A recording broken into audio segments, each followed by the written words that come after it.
Acho que todo mundo tem um dia que, se pudesse, simplesmente apagaria do calendário. Para mim, esse dia foi uma terça-feira qualquer, em 2018. Era uma daquelas tardes de céu cinzento, sabe? Que não decide se chove ou se o tempo abre. Eu e o Damião, um amigo da vida toda, participávamos de um grupo de apoio da nossa comunidade. 1 ou 2 vezes na semana, a gente visitava famílias que pediam uma força, uma conversa, qualquer coisa. Nunca foi nada místico, era só humano. Na maioria das vezes, a gente tomava um café, ouvia umas histórias e ia embora. Mas naquela tarde, algo estava fora do lugar desde o começo. O endereço era num bairro residencial, um sobrado idêntico a todos os outros da rua. Tinta um pouco gasta pelo sol, umas samambaias penduradas na varanda de cima. Tocamos a campainha, daquelas com um som eletrônico e meio fanhoso, e quem nos atendeu foi o Gomercindo, um senhor de uns 50 anos. Ele abriu a porta e nos deu um sorriso que não chegou aos olhos. Foi só botar o pé para dentro que eu senti. Não era frio, nada disso. Era uma espécie de silêncio denso. O ar ali dentro parecia estagnado, como se o ar fosse grosso, pesado. Lá fora, a vida continuava, um carro passava, mas ali os sons eram abafados, curtos. O Damião, que entrou na minha frente, deu uma vacilada. Ele olhou ao redor tentando ser casual, mas eu o conhecia o suficiente para saber que ele também tinha percebido. A gente se sentou num sofá de cor escura que já tinha visto dias melhores, enquanto a esposa do Gomercindo nos trazia 2 copos de água. A conversa começou como sempre. Falamos do tempo, de um jogo de futebol que tinha acontecido no domingo. Aquela conversa fiada de sempre. Mas dava para ver que o Gomercindo e a esposa, a Adalgisa, estavam só seguindo um roteiro. Os olhos deles fugiam, se encontravam por cima das nossas cabeças, trocando olhares cheios de ansiedade. Depois de uns minutos nesse lenga-lenga, o Damião, que sempre foi mais direto que eu, foi logo ao ponto. Seu Gomercindo, a gente veio porque nos disseram que o senhor e a dona Adalgisa estavam passando por um momento difícil. Ele disse isso com a voz calma, sem pressão. O Gomercindo olhou para a esposa, que fez um gesto quase imperceptível com a cabeça. Ele respirou fundo, como se fosse confessar uma dívida. Pois é, meu filho, ele começou, a voz um pouco baixa. A gente nem sabe direito como falar disso, dá até vergonha. Ele parou, esfregando a mão no joelho. Eu só esperei, não queria forçar nada. Tem umas coisas acontecendo aqui em casa. Foi a Adalgisa que continuou, as palavras saindo com dificuldade. Umas coisas que a gente não entende. Eu me ajeitei no sofá, tentando manter a expressão neutra. Que tipo de coisas, dona Adalgisa? Perguntei. A gente ouve vozes, ela disse de uma vez. Às vezes parece que estão chamando meu nome lá do corredor, mas não tem ninguém. Outras vezes parece que tem gente conversando no quarto de cima, um murmúrio, sabe? Mas quando a gente sobe para ver, nada. Silêncio. Ela falava olhando para as próprias mãos, que torciam a barra da blusa. E tem a sensação, completou Gomercindo, a voz grave. A gente nunca se sente sozinho. Nunca. É como ter alguém de pé bem ali no canto da sala, só olhando. O tempo todo. Comecei a sentir um desconforto de verdade. Era o tipo de história que a gente ouve de longe, mas que ganha um peso diferente quando é contada por alguém com os olhos cheios de um cansaço real. Olhei de relance para o Damião. Ele estava sério, concentrado, balançando a cabeça devagar. A gente só queria... Gomercindo hesitou de novo. A gente queria saber se vocês podiam fazer uma oração, uma prece aqui com a gente, para ver se ajuda a acalmar, seja lá o que for isso. O pedido ficou ali, flutuando no ar pesado da sala.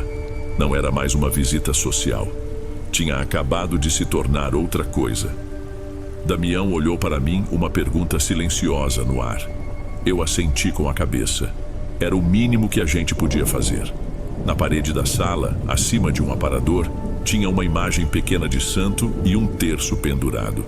Por um segundo, aquilo me deu uma sensação estranha de normalidade, de proteção. Uma ilusão que durou pouco. A gente pode se ajoelhar aqui na sala mesmo? Damião perguntou, já se levantando. Gomercindo e Adalgisa concordaram. Afastamos a mesinha de centro e nos ajoelhamos no tapete, um de frente para o outro. Eu, Damião e o casal. Fechei os olhos. Eu posso conduzir. A voz do Damião soou firme e eu senti uma pontada de alívio.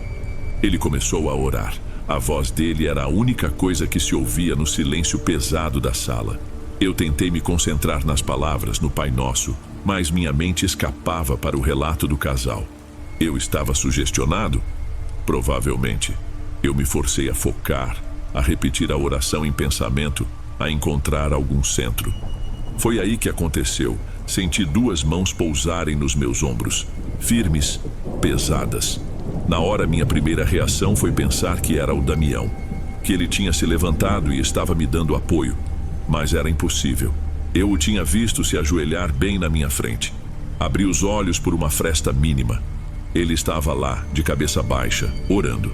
Gomercindo e a Dalguisa também, imóveis como estátuas. Ninguém tinha se movido 1 centímetro. As mãos continuavam lá, um peso morto na minha clavícula. Tentei ignorar. É a minha cabeça, eu repetia para mim mesmo. É só a minha cabeça. Então, algo se aproximou do meu ouvido direito. Senti um hálito quente com um cheiro meio adocicado de coisa guardada. Uma voz sussurrou, tão baixa que parecia vir de dentro do meu crânio. Augusto, era a voz do Damião. Idêntica. Por uma fração de segundo, a lógica tentou se agarrar naquilo. Ele deve ter parado de orar e se aproximou para me falar alguma coisa em particular. Mas por quê? E por que o som vinha de trás se ele estava na minha frente? A voz veio de novo, mas dessa vez o tom era outro. Tinha uma textura arrastada, quase um deboche. Augusto. E então ela pronunciou meu nome completo. O nome de batismo. O que nem o Damião sabia de cor. O que só minha mãe usava quando estava muito, muito brava. Ninguém naquela casa tinha como saber aquilo. Eu gelei. As mãos nos meus ombros apertaram com uma força que chegava a doer e começaram a me empurrar para baixo, forçando meu peito contra os joelhos, tentando me achatar no chão. Eu fazia força para trás, contraindo cada músculo das costas e do abdômen só para me manter reto, para não desmontar ali. Meu corpo todo tremia com o esforço, mas quando eu olhava para os outros, eles continuavam lá, de olhos fechados, serenos. Ninguém via a guerra que estava acontecendo comigo. A voz do Damião, que continuava orando, foi ficando distante, como se ele estivesse em outro cômodo. No lugar dela, um novo som surgiu. Começou baixo, um lamento coletivo, e foi crescendo, se multiplicando. Eram gritos, dezenas de vozes gritando ao mesmo tempo, um som de pura agonia. Era tão alto, tão desesperador, que tapava todos os outros ruídos do mundo. E mesmo assim, eu via a boca do Damião se mover, eu via o peito da Adalgisa subir e descer calmamente. Só eu estava ouvindo. O mundo tinha se dividido em 2. A realidade deles e o inferno que eu estava vivendo ali, no meio daquela sala. Eu queria gritar, queria empurrar o que quer que estivesse me segurando, mas meu corpo não obedecia. A única coisa que eu conseguia fazer era fincar os joelhos no tapete e lutar contra a pressão, enquanto os gritos enchiam minha cabeça. O tempo não passava. Eu só queria que o Damião terminasse. Termina logo, por favor, termina essa oração. Era a única coisa que passava pela minha mente. Um mantra silencioso e desesperado. E tão subitamente quanto começou, tudo parou. A última palavra da oração saiu da boca do Damião. Amém. No mesmo instante, o peso sumiu dos meus ombros. A pressão nas minhas costas se foi. Os gritos na minha cabeça se calaram, deixando um zumbido agudo no lugar, como o de uma televisão antiga sendo desligada. O silêncio que ficou era total, quase doía. Eu continuei de joelhos por 1 ou 2 segundos, com o corpo mole, exausto, como se tivesse acabado de correr uma maratona. Minha camisa estava grudada de suor nas costas e na nuca. Respirei fundo, o ar parecendo raspar a garganta. Quando finalmente levantei a cabeça, a primeira coisa que fiz foi olhar para o Damião. Ele também estava erguendo o rosto. A pele dele estava pálida, quase translúcida sob a luz fraca da sala. A testa brilhava de um suor frio e uma gota escorria devagar pela sua têmpora. Nossos olhos se cruzaram por uma fração de segundo e foi o suficiente. Eu vi nele o mesmo pavor que devia estar na minha cara. Ele tinha passado pela mesma coisa. Damião não disse uma palavra para mim. Ele se levantou de um jeito desajeitado, apressado, limpando as mãos úmidas na calça jeans. Nós já vamos indo, seu Gomercindo. A voz dele saiu tensa, um fiapo. Ele não olhava para o casal, mas para um ponto vago perto da porta. O Gomercindo e a Adalgisa se levantaram também, parecendo confusos com a nossa pressa. Começaram a agradecer, a dizer que Deus abençoe, mas o Damião já estava caminhando para a saída, quase atropelando os próprios pés. A gente precisa ir mesmo, ele repetiu, já com a mão na maçaneta. Eu me coloquei de pé, sentindo as pernas um pouco fracas. Balbuciei um tchau, tudo de bom para o casal, sem nem conseguir encará-los, e fui logo atrás do Damião. Minha única prioridade naquele momento era cruzar aquela porta, sair para o ar livre, para longe daquela quietude doentia. Assim que a porta se fechou atrás de nós, Damião desceu os 2 degraus da entrada e começou a andar rápido pela calçada, sem olhar para trás. Eu o segui, um passo atrás. Não falamos nada.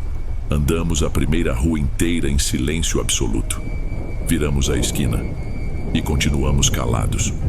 O único som era o das nossas passadas no cimento. Um ritmo rápido, quase uma fuga. Não era um silêncio de paz. Era um silêncio pesado, denso de perguntas que nenhum dos dois tinha coragem de fazer ainda. Depois de umas 3 ou 4 ruas vencidas nesse ritmo de fuga, o Damião parou de repente no meio da calçada. Ele se apoiou num muro, respirando fundo, como se tivesse perdido o fôlego. O sol já estava baixo e as luzes dos postes começavam a acender, lançando uma claridade amarelada e fraca sobre nós. Ele finalmente olhou para mim. Você, ele começou, a voz ainda trêmula, você também sentiu alguma coisa lá dentro? O alívio de finalmente poder botar aquele medo para fora foi tão grande que eu quase não consegui responder. Só balancei a cabeça. Senti? Damião, eu achei que ia desmontar ali. As palavras saíram da minha boca num jato. Contei tudo para ele.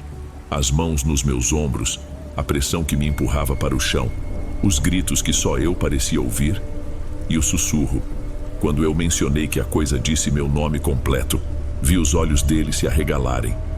Espera, sussurrou no seu ouvido. Ele me interrompeu. Sim, por quê? Porque comigo foi diferente. Damião passou a mão pelo cabelo, os olhos fixos no chão como se a cena se repetisse ali.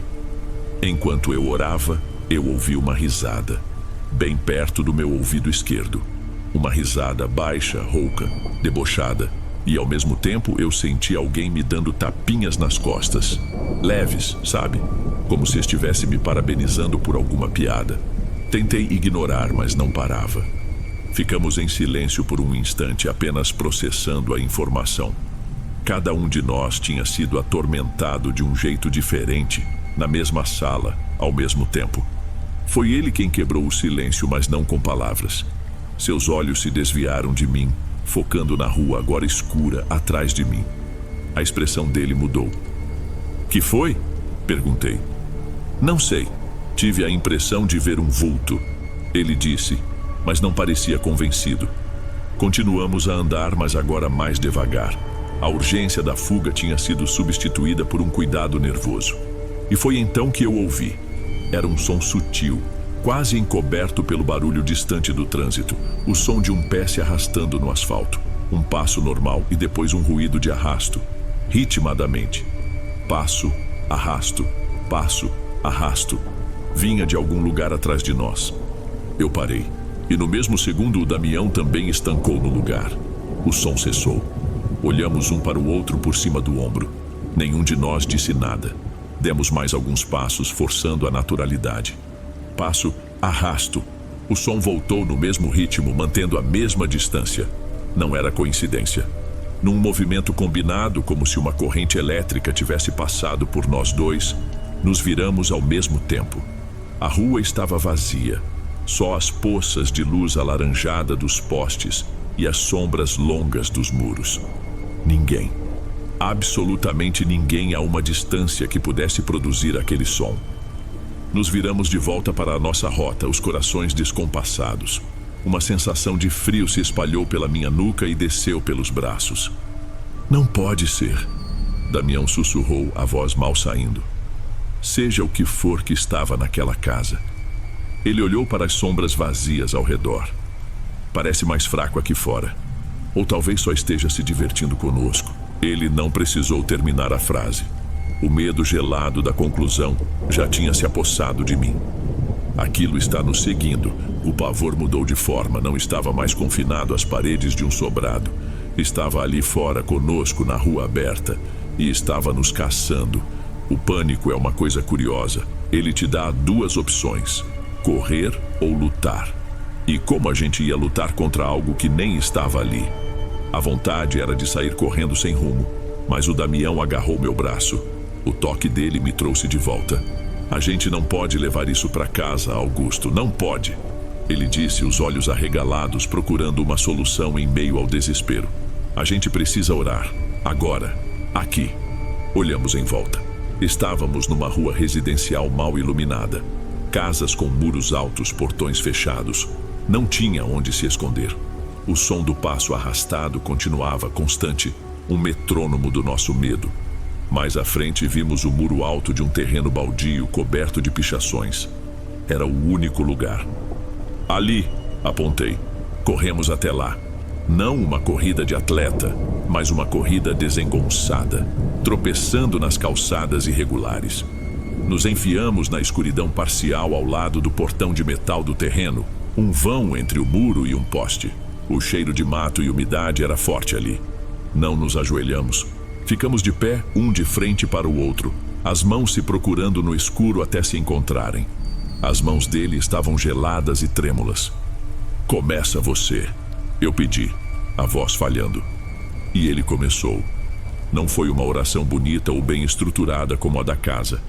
Eram frases quebradas, súplicas. Pai nosso que estais no céu. Zrenia, mas a voz dele tremia tanto que as palavras se perdiam. Eu fechei os olhos com força e tentei acompanhar, mas tudo que saía da minha boca era um murmúrio desconexo. A gente estava implorando.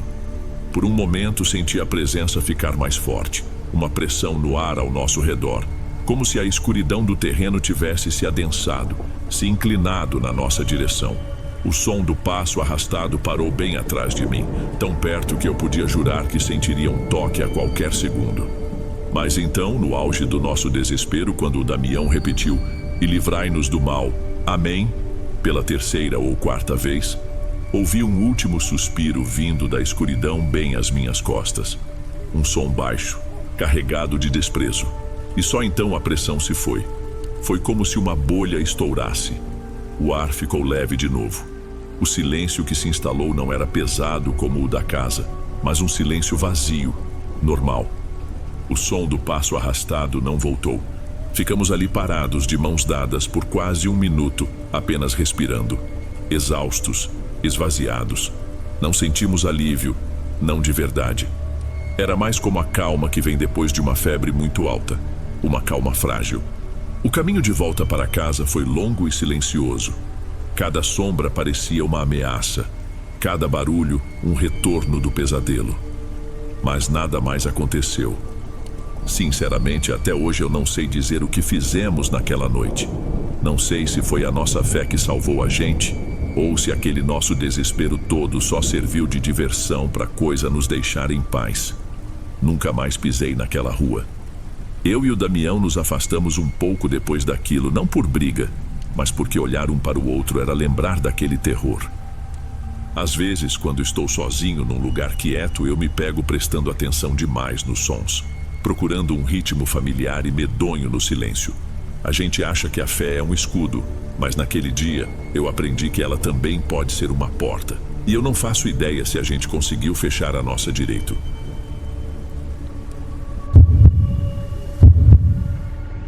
Acho que existe um momento exato em que a gente descobre que nossos pais não são heróis. Não é nada dramático, não é uma briga ou uma decepção. É um instante de silêncio. Um olhar que dura um segundo a mais, e de repente você entende que eles também sentem medo. Para mim, esse momento chegou na madrugada mais esquisita da minha vida, no ano de 1996. Minha mãe, Selma, precisava fazer uma cirurgia de hérnia. Coisa simples, diziam, mas a palavra cirurgia já era o suficiente para deixar um clima estranho em casa. A internação estava marcada para as 5 da manhã, então meu pai, Thales, se organizou para saírem de casa muito antes disso. O plano era que só ele a acompanhasse. Mas eu bati o pé, não sei explicar o porquê, era uma intuição infantil, uma necessidade de estar perto. Depois de muita insistência, meu pai cedeu, talvez mais pelo cansaço do que por concordar. Lembro do silêncio da casa enquanto nos arrumávamos. Só a luz da cozinha acesa, aquele zumbido baixo da geladeira e a voz do meu pai no telefone, ligando para o ponto de táxi de confiança do nosso bairro. Minha mãe não falava quase nada. Sentada na beirada da cadeira, segurava a bolsa no colo com as 2 mãos, com uma força que deixava os nós dos dedos brancos. Meu pai, que sempre foi de falar, de assobiar pela casa, estava quieto. Ele andava de um lado para o outro, checando a carteira, os documentos dela, e o silêncio dele era pior do que qualquer bronca. A espera pelo carro na calçada, sob a luz amarelada e fraca de um poste, demorou uma eternidade. O motorista do táxi precisou nos deixar na esquina de uma rua larga, pois a rua da entrada principal estava interditada, a umas 2 ou 3 quadras do hospital. Era uma daquelas áreas mais antigas da cidade, com prédios comerciais de portas de aço arriadas e um silêncio que abafava o som dos nossos passos na calçada. O ar estava frio, parado. Meu pai pagou o homem, que foi embora tão rápido que em segundos éramos os 3, sozinhos na rua deserta. Começamos a caminhar. Minha mãe ia no meio, um pouco curvada, e meu pai a segurava de leve pelo braço. Eu ia um passo atrás, observando as sombras que as luzes dos postes criavam no chão. E foi aí que a coisa começou a ficar esquisita. Primeiro foi só um murmúrio distante. Achei que pudesse ser o motor de algum carro longe, ou talvez o vento passando pelos fios, mas não ventava. O som continuou e foi ficando mais forte. Não era uma música alta, não era uma briga, era um som de gente. Muitas vozes, todas falando ao mesmo tempo. Parei por um instante. Meu pai e minha mãe também diminuíram o passo. Olhei para o rosto do meu pai. A testa dele estava franzida, os olhos tentando encontrar a fonte daquele barulho. Que barulheira é essa? Minha mãe sussurrou, a voz trêmula, e se apertou mais contra meu pai. Quanto mais a gente andava, mais nítido o som ficava. Eram conversas sobrepostas, risadas, o barulho que parecia o de copos se tocando. Parecia uma festa, uma daquelas reuniões de família que varam à noite. Mas ali, naquele lugar, às 3:30 da manhã, não fazia o menor sentido. O som vinha de uma pracinha escura que ficava entre nós e o hospital, um daqueles lugares com alguns bancos de concreto e brinquedos de ferro. Meu pai hesitou na beira da calçada, como se decidisse se valia a pena cortar caminho por dentro da praça ou dar a volta. Mas o som era estranho, chamava a gente para perto. Demos os primeiros passos para dentro do lugar e a gente conseguiu ver tudo. Havia gente ali, dezenas delas. A praça, que de longe parecia vazia e escura, estava cheia. Grupos de adultos conversavam em rodinhas perto dos bancos. Mais ao fundo, crianças se balançavam para frente e para trás nos brinquedos de ferro, num movimento contínuo e silencioso. Ninguém parecia notar a nossa presença. Estavam cada um na sua, como se a gente nem estivesse ali. O mais estranho eram as roupas. Todos, sem exceção, vestiam tons muito claros. Branco, bege, um amarelo tão desbotado que era quase branco. Eram roupas que pareciam de festa, sim, mas de uma festa antiga. As mulheres com vestidos de corte reto, os homens de camisa social. Me lembrou as fotos em preto e branco que minha avó guardava numa caixa de sapatos. Eu, como a criança que era, não senti medo, senti curiosidade. Era a coisa mais fascinante que eu já tinha visto. Cutuquei o braço do meu pai, que parecia plantado no chão. Olha lá, pai, tem uma festa. Minha mãe soltou um som baixo, um soluço engolido. A mão dela, que antes segurava a bolsa, agora a apertava com tanta força que os dedos pareciam sumir no couro. Meu pai não me respondeu de imediato. Ele ficou olhando para aquelas pessoas por um longo tempo. O rosto dele estava pálido sob a luz dos postes. Não dava para saber o que ele estava sentindo. Finalmente ele falou, mas a voz saiu diferente. Um sussurro rouco. Que gente maluca! Ele me puxou para perto e começou a nos guiar pela borda da praça, para passarmos o mais longe possível daquelas pessoas. Vamos, Selma, a gente não tem nada a ver com isso. O passo dele era rápido, urgente. Ele não olhava mais para o lado. Mantinha os olhos fixos no brilho distante da fachada do hospital, como se fosse a nossa salvação. Nós andamos pela beirada da praça, com meu pai praticamente nos rebocando. A mão dele no meu ombro era firme, quase doía. O hospital estava logo ali. A luz forte da entrada da emergência parecia um oásis. Eu sentia o tremor do corpo da minha mãe, que caminhava de cabeça baixa, os olhos fixos na calçada. Percorremos talvez uns 20 metros daquela maneira, em silêncio absoluto, apenas com o som dos nossos sapatos no cimento. Mas eu sou curioso. Não obedeci. Eu precisava ver de novo. Não resisti. Foi uma olhadela rápida por cima do ombro de volta para o centro da praça. E senti um nó na barriga. Não havia mais ninguém. Onde segundos antes havia dezenas de pessoas, agora só havia o vazio. Onde havia o som de festa, agora só o nosso silêncio apressado. Os balanços de ferro estavam parados, imóveis e enferrujados. Os bancos, vazios. A grama, escura.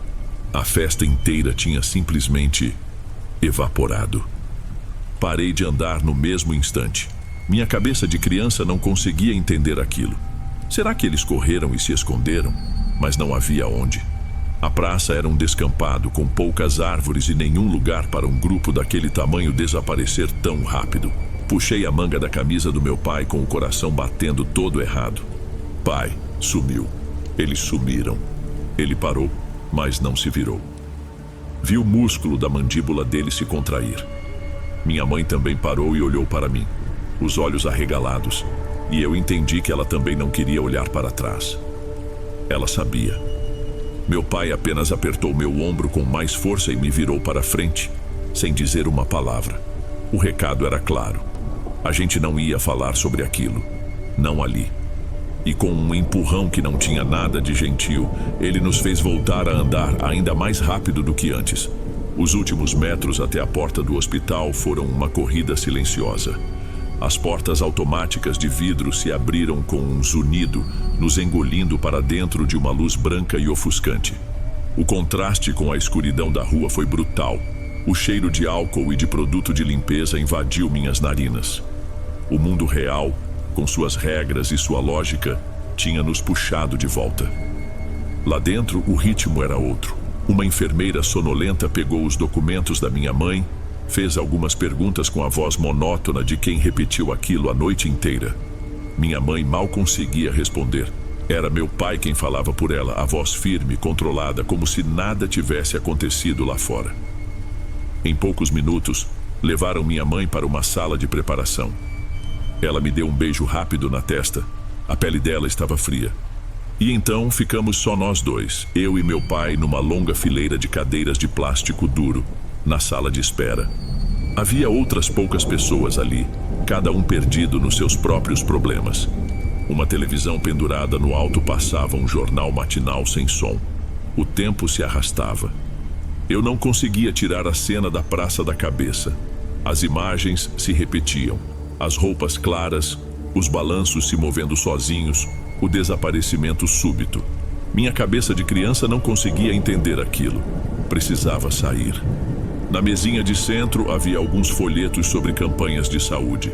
Peguei um, virei no verso, que estava em branco. Encontrei uma caneta no bolso da minha jaqueta. Comecei a desenhar. Não desenhei monstros ou fantasmas, desenhei o que eu vi. Bonequinhos de palito em balanços, outros em pé conversando. Pintei as roupinhas deles de forma bem leve para parecerem brancas. Eu estava tão concentrado que não percebi meu pai se aproximando.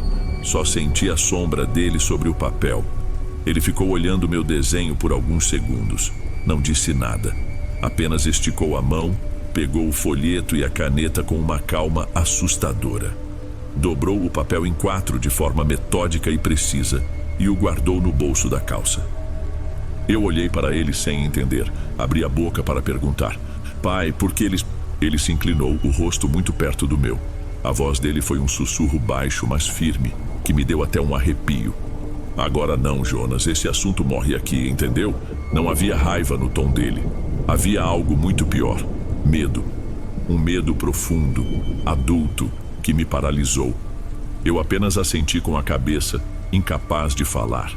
Ele se endireitou e voltou para a cadeira dele, a alguns metros de distância, e pegou uma revista velha para ler. Ou para fingir que lia. E ali ficamos, em silêncio, por horas, cada um preso na sua própria versão daquela madrugada. A cirurgia da minha mãe foi um sucesso. Ela se recuperou bem e a vida continuou.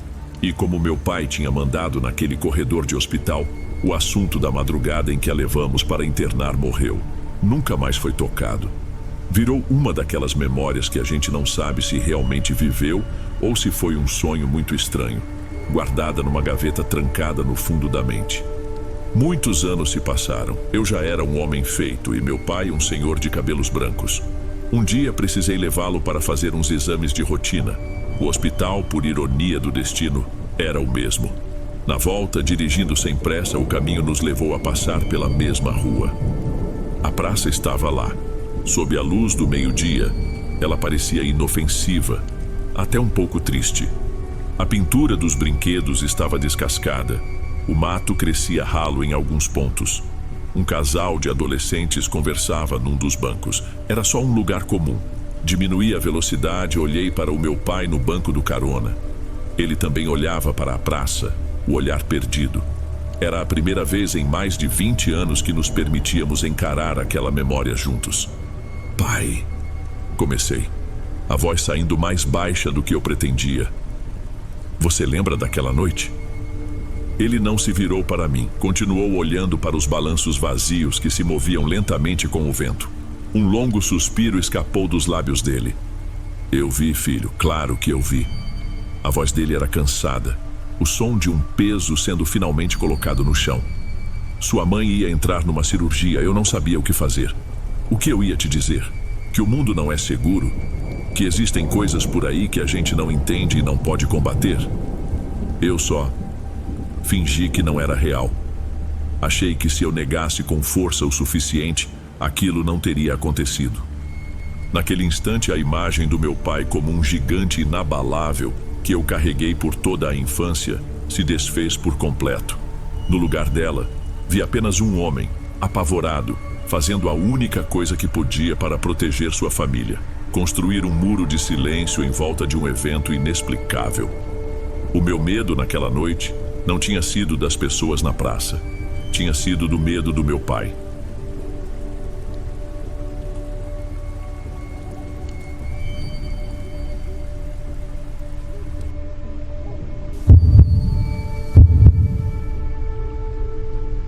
Meu avô Dirceu dizia que toda família tem um esqueleto no armário. A nossa tinha um buraco no chão. Ele não usava essas palavras, claro. Era um homem de pouca conversa e muita superstição, ou talvez só de um bom senso que eu demorei demais para entender. Para ele, certos lugares não guardam só lembranças, guardam dívidas. A ideia de voltar para a casa dele depois de tantos anos foi do Everaldo. A gente estava no aperto, um aperto feio, daqueles que fazem a gente mal se falar. Fazia mais de um ano que ele só conseguia fazer bicos. Um conserto aqui, uma ajuda ali, nada que desse para chamar de emprego. O dinheiro que entrava mal pagava o aluguel do apartamento minúsculo onde a gente morava. E eu sabia que não era só o dinheiro. Havia outra pessoa, outra vida que ele tentava manter pelas mensagens que eu via de relance na tela do celular. Eu nunca toquei no assunto. Não por falta de vontade, mas por causa do Lucas, nosso filho. Ele era a única coisa que ainda parecia fazer sentido. A gente limpa o básico, Josiane, e põe a placa de vende-se, Everaldo disse um dia, jogando a chave do nosso carro velho na mesa. O tom dele era de quem dá uma ordem, não de quem sugere. Qualquer trocado que entrar já ajuda a gente a respirar. Eu não disse que sim, nem que não, só comecei a arrumar as malas. 3 dias, ele falou. Peguei roupas de ficar em casa, o suficiente de arroz e feijão para não passar fome, um colchonete para o Lucas e outro para nós. A casa ficava num lugar mais isolado, um desses bairros que um dia foram o começo de uma cidadezinha próspera e hoje são só o fim dela. A viagem foi tensa. Everaldo dirigia com uma mão no volante e a outra no celular. Lucas dormia no banco de trás, abraçado com um boneco de pano que já estava puído. Chegamos no fim de tarde. O portão de ferro com a pintura branca toda estourada pela ferrugem rangeu como sempre. Empurrei a porta da casa e o cheiro me acertou em cheio. Não era mofo, nem poeira. Era um cheiro de terra, de coisa guardada no escuro por tempo demais. Lá dentro, o piso de caquinhos vermelhos e brancos estava rachado em alguns pontos. Os móveis da sala cobertos por lençóis brancos, finos de tão velhos. Lucas, já acordado, caminhava desconfiado atrás de mim. A gente morava aqui, mãe. A voz dele ecoou no vazio. Eu morei, meu filho, quando era pequena. Everaldo entrou arrastando nosso colchonete com a cara amarrada de impaciência. Que desperdício um lugar desse tamanho parado. Se você tivesse vendido isso antes... Ignorei. Meu olhar foi direto para o fim do corredor, para o quarto principal. A porta estava entreaberta. E lá dentro, no centro do assoalho de madeira, estava a mancha, escura, irregular, como se óleo ou algo muito pior tivesse sido derramado ali e entrado na madeira para sempre. Meu avô tinha uma regra, a única que ele fazia questão de repetir: ali não se mexe, deixa quieto o que está quieto. Everaldo parou ao meu lado, olhando para o mesmo ponto. Olha essa umidade, vamos ter que arrancar tudo isso aqui, é por isso que o quarto fede tanto. Senti um calafrio, mas a voz saiu baixa, quase um sussurro. Não precisa, é só uma mancha velha. Ele riu, um som seco, sem humor. Josiane, por favor, sem as esquisitices da sua família, eu vou tirar isso amanhã cedo. Quero ver o que tem embaixo. A primeira noite ali foi um tormento. Everaldo roncava baixo ao meu lado, mas eu não consegui fechar os olhos. Qualquer estalo da madeira velha me fazia encolher. Eu só pensava no que ele faria pela manhã. Lembrei do meu avô Dirceu, sentado na sua cadeira de balanço, o olhar perdido no quintal, dizendo para mim: tem coisa que não é para cutucar, menina. Não porque é valente, mas porque é faminta. Na época, eu achei que era só um jeito de velho de falar. Acordei com um som de metal batendo em madeira. Everaldo já estava de pé, com um pé de cabra que achou no quartinho dos fundos. Ele nem me deu bom dia. Apenas se ajoelhou ao lado da mancha e começou a forçar a primeira tábua. O barulho era horrível, um rangido longo, protestado, como se a casa estivesse se queixando. Tirei Lucas do colchonete e o levei para a cozinha na outra ponta da casa. O papai tá quebrando o chão? Ele perguntou, esfregando os olhinhos de sono. Ele só tá consertando uma parte velha, meu filho. Fica aqui desenhando um pouco. Dei a ele umas folhas de caderno e um lápis que trouxe na bolsa. Qualquer coisa para mantê-lo longe daquele quarto. Voltei para o corredor e fiquei olhando da porta. Everaldo estava suando, a camisa já grudava nas costas. Cada tábua que ele arrancava com um estalo seco revelava mais do assoalho escurecido por baixo. Everaldo, para com isso, por favor. Minha voz saiu mais fraca do que eu queria. Ele se virou, o rosto vermelho de esforço. Dava para ver a raiva nos olhos dele. Parar por quê? É só madeira podre, Josiane. Isso desvaloriza o imóvel. A gente precisa do dinheiro, esqueceu? Ele não estava sendo mau. Estava sendo prático, desesperado. E era isso que me dava mais medo. Ele não via o que estava fazendo. Para ele, era só um conserto, uma reforma, uma forma de conseguir uns trocados a mais. Quando ele finalmente arrancou a última tábua do centro, um ar diferente subiu do chão. Frio, mas não era um frio de umidade. Era um ar parado, com um cheiro que agora vinha mais forte. Terra, sim, mas com outra coisa misturada. Algo vagamente metálico, adocicado. O cheiro de algo que apodreceu muito devagar. Everaldo se inclinou, pegou uma lanterna que tinha deixado ao lado e apontou o facho de luz para baixo. Eu me aproximei, com o coração disparado. Não era um porão, nem um alicerce. Era um buraco, uma cavidade na terra escura e compacta que parecia se aprofundar mais do que deveria. Não parecia cavado por mãos humanas. As bordas eram estranhamente lisas em alguns pontos, como se algo tivesse se aninhado ali. Tá vendo? Ele disse, a voz ecoando um pouco no buraco. Não é nada, é só terra, pura sujeira. Mas ele não se afastou. Continuou ali, agachado, com a luz fixa na escuridão, como se estivesse hipnotizado. Naquele momento, eu soube. Eu soube que ele não tinha só aberto o chão. Ele tinha aberto uma porta. E eu não fazia ideia do que estava do outro lado esperando para entrar. Naquele dia, Everaldo não falou em tapar o buraco. Pelo contrário, passou horas ao redor dele, cutucando a terra nas bordas com a ponta de uma ferramenta, dizendo que precisava ver a condição do alicerce.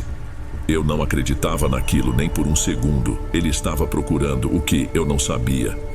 Mas a ganância tem um faro próprio. Fiquei com o Lucas na cozinha o máximo que pude. Tentei criar uma normalidade que não existia. Fiz um almoço improvisado com as coisas que trouxemos. Mas cada som que vinha do quarto me deixava com o corpo tenso. Perto do fim da tarde, Everaldo apareceu na porta da cozinha. Tinha o rosto sujo de terra, mas os olhos brilhavam de um jeito que eu não via há muito tempo. Ele abriu a mão. No centro da palma, uma moeda escura de prata. Era antiga, pesada.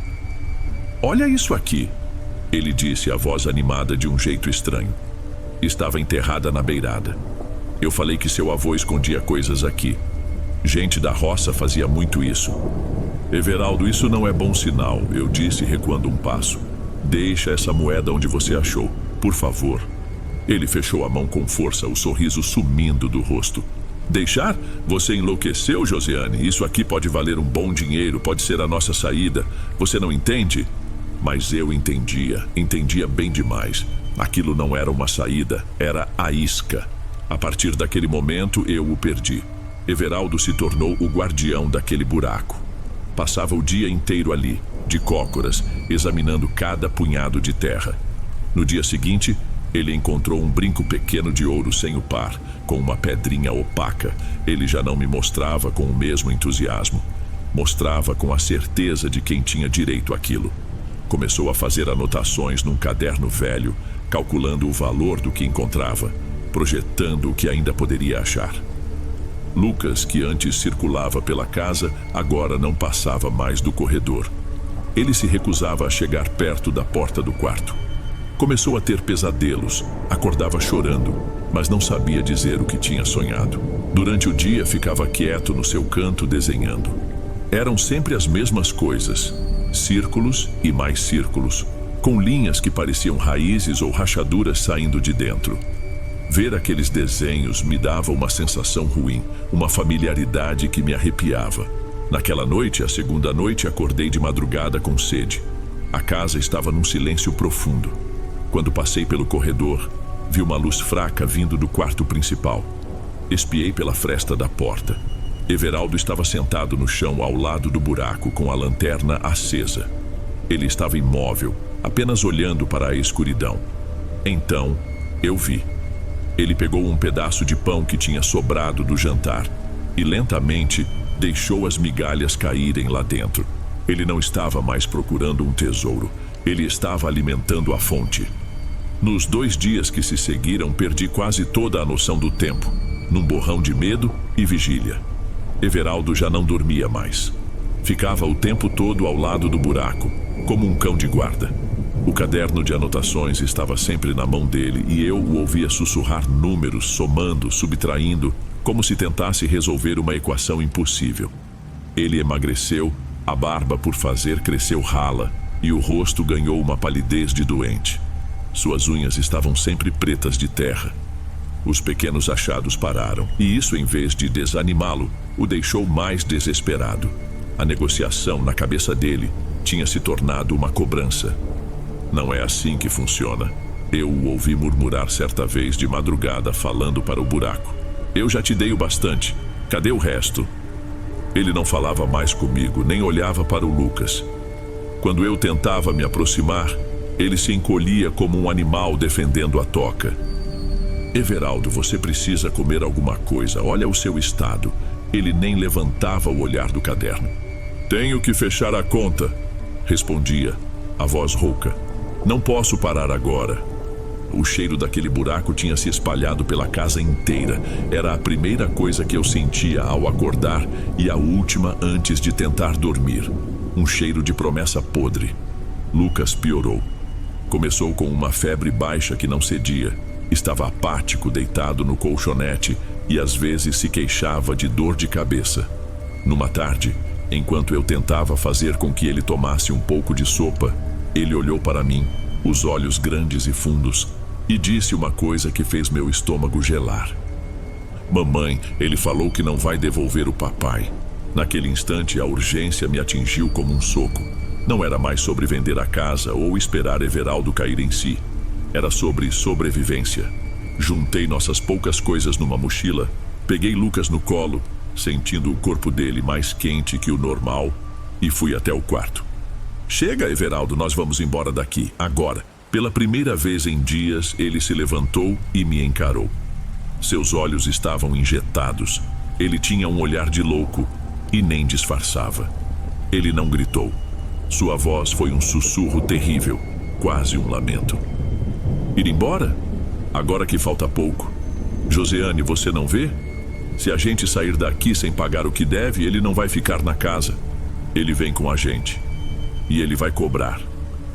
Ele olhou para o Lucas, que se encolheu no meu colo. No olhar do meu marido, eu vi a verdade da ameaça. Nós não éramos mais sua família. Éramos as próximas parcelas do pagamento. Eu não dormi naquela noite. Fiquei sentada na cama improvisada, abraçada ao corpo quente do meu filho, ouvindo os murmúrios de Everaldo vindos do outro cômodo. Ele não falava mais em números. Eram frases quebradas, súplicas. Eu não tenho mais nada. Ele repetia. O que mais você quer? A decisão se formou no silêncio, na certeza de que o sol da manhã não traria nada de bom. Eu tinha que tirar meu filho dali. Esperei até o momento em que a respiração de Everaldo ficou mais funda, quase um gemido contínuo. Pensei que ele tivesse finalmente desmaiado de exaustão. Com o coração batendo muito forte, levantei com Lucas nos braços. Ele resmungou, mas não acordou de verdade. A mochila já estava nas minhas costas. Fui andando na ponta dos pés pelo corredor escuro, desviando das tábuas que rangiam. Meu plano era simples. A porta dos fundos, a estradinha de terra, a casa de qualquer vizinho que estivesse a quilômetros dali.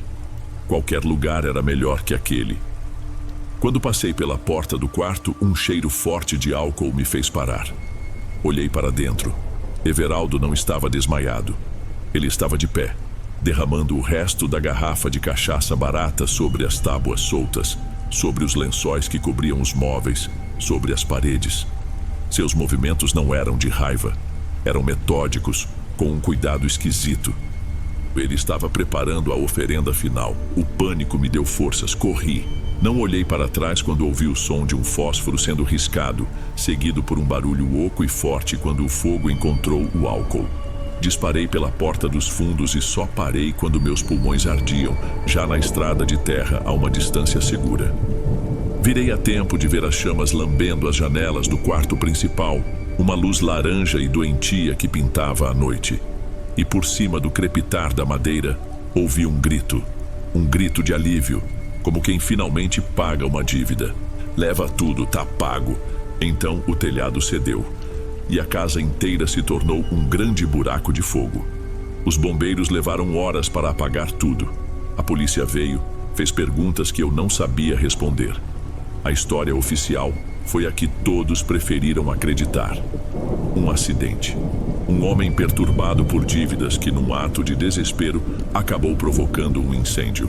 Encontraram o que sobrou do corpo de Everaldo nos escombros do quarto, bem em cima do lugar onde o chão tinha sido aberto. Ninguém falou em buraco, é claro. Para eles, era só parte do porão que desabou. Vendi o terreno por uma miséria alguns meses depois. O comprador só estava interessado em limpar a área. Ninguém queria morar ali.